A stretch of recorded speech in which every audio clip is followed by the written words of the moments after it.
Today we'll learn the first 7 letters of the Arabic alphabet. Are you ready? This is an alif. Sounds like A. A. This is ba. Sounds like Ba. Ba. This is ta. Sounds like Ta. Ta.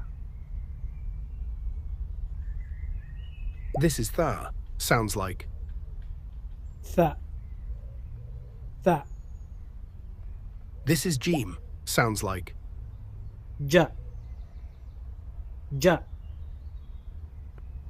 This is ha. Sounds like Ha. Ha. This is Kha. sounds like Kha. Kha. Now let's say them all together.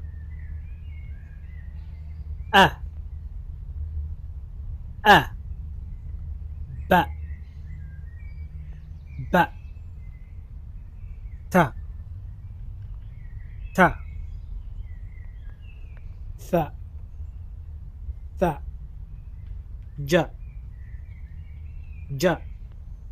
Ha. Ha.